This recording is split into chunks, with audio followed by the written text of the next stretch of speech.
Om Swastiastu. Keagungan bab 4 Kitab Suci Weda Bhagavad Gita. Dikutip dari Gita Mahatmya.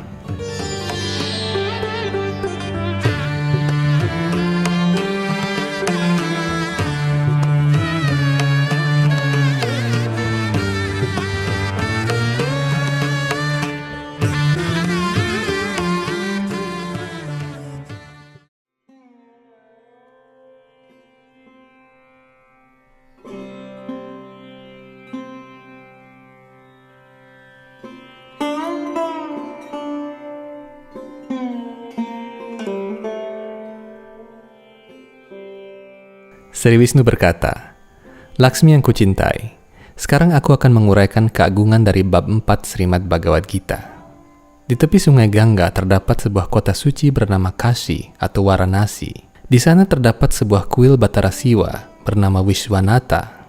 Di sana berdiam seorang suci agung bernama Bharata. Setiap hari dengan rasa bakti yang sangat besar, ia mengucapkan bab 4 Bhagavad Gita. Sebelumnya, tatkala Bharata sedang berkeliling melakukan tirtayatra, ia pergi ke sebuah kota bernama Tapodana untuk darshan kepada arca Tuhan Sri Krishna yang dipuja di sana. Ketika meninggalkan kota suci tersebut, dia melihat 2 pohon buah bila. Setelah memutuskan untuk beristirahat di bawah pohon itu, berbaringlah ia. Dengan menggunakan akar salah satu pohon sebagai bantal dan akar pohon lainnya untuk menjangga kakinya. Setelah beberapa saat tatkala Bharata meninggalkan tempat itu, 2 pohon itu mulai meranggas. Dalam 5 atau 6 hari, kedua pohon itu kering sepenuhnya, lalu mati. 2 roh pohon tersebut lahir menjadi putri-putri dari seorang Brahmana yang sangat saleh. Suatu hari, ketika gadis-gadis itu telah mencapai umur 7 tahun, mereka pergi bertirtayatra ke Kashi atau Varanasi. Ketika berada di Varanasi, secara kebetulan, mereka berjumpa dengan Resi Agung Bharata. Ketika mereka melihat Bharata, mereka langsung bersujud di kakinya, dan dengan kata-kata manis, mereka berkata, "Wahai Brahmana yang agung dan suci, atas karuniamu, kami berdua terbebas dari kehidupan sebagai pohon kembar." Ketika Bharata mendengar pernyataan mereka, dia terheran-heran. Dia bertanya kepada mereka, "Wahai putri-putri yang baik, di mana dan kapan aku pernah berjumpa dengan kalian dan membebaskan kalian dari badan pohon? Dan lagi, beritahulah aku, bagaimana kalian sampai mendapatkan badan pohon, sebab aku tidak mengerti sama sekali semua ini." Kemudian 2 gadis itu memberitahu Bharata alasan mengapa mereka mendapatkan badan pohon. "Wahai Brahmana, di tepi sungai Godawari terdapat sebuah tempat suci bernama Chinnapapa. Di tempat itu tinggal seorang resi bernama Sacatapa. Resi ini melakukan pertapaan yang keras dan sangat berat. Pada musim panas dia duduk di tengah-tengah api, dan pada musim dingin dia berendam di tengah sungai yang sangat dingin. Seiring berjalannya waktu, dia menjadi murni dan dapat mengendalikan indria-indria sepenuhnya, dan lambat laun dia mencapai kaki Padma Tuhan Sri Krishna di dunia rohani.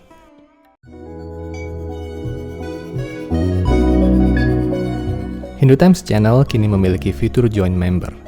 Dengan mengklik Join Member di bawah video ini, Anda mendapatkan fitur-fitur konten yang lebih eksklusif.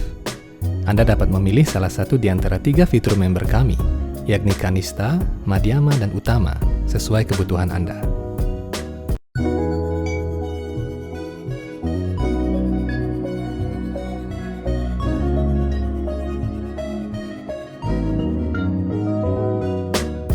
Sebelum video ini kita lanjutkan, kami menawarkan beberapa jenis merchandise untuk Anda. Kami menyediakan t-shirt, tote bag, dan majalah Hindu Times edisi 13 hingga 15. Untuk membeli secara online, silakan klik link pada kolom deskripsi.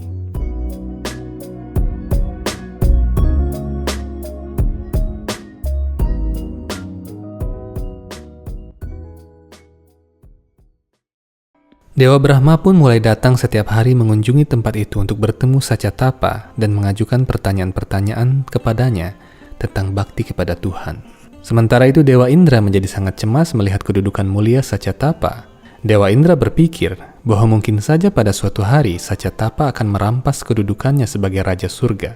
Pada saat itu Dewa Indra memanggil kami berdua, yang dalam kelahiran saat itu, kami adalah 2 orang apsara di kerajaan surga. Dewa Indra memerintahkan kami, "Pergi dan jadilah penyebab jatuhnya Sacatapa, sebelum dia berusaha untuk merampas kedudukanku. Setelah menerima perintah Dewa Indra, kami pergi menuju tepi sungai Godawari, tempat Resi Sacatapa melaksanakan pertapaan.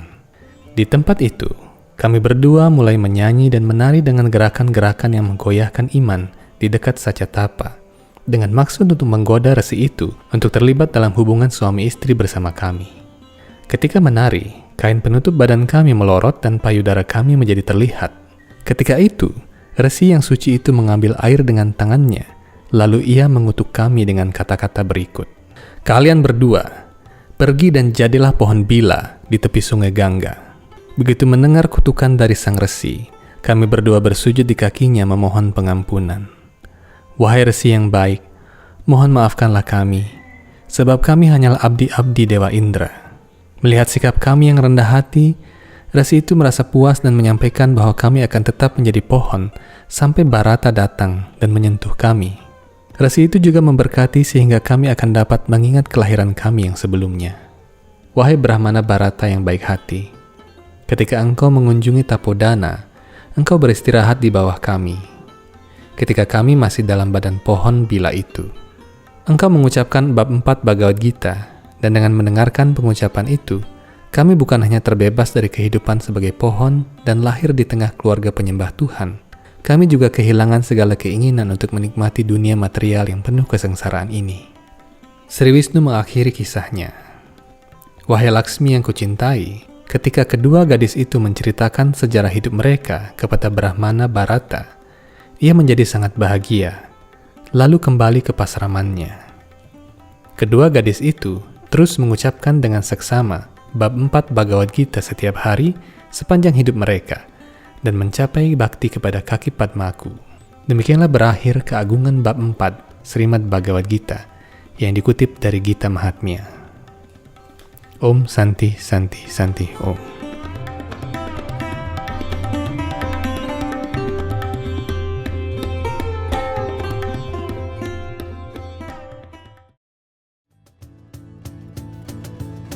Krishna Kripa Ki Ananda Murti Dina Jana Karuna Nidan Bhakti Bawa Prem Tina Prakasata Sri Guru Patita Pahavan Sruti Smirti Aur Purnana Mahi Kinos Pasta Prahamahan Tanamana Jiwana Guru Pade Arpan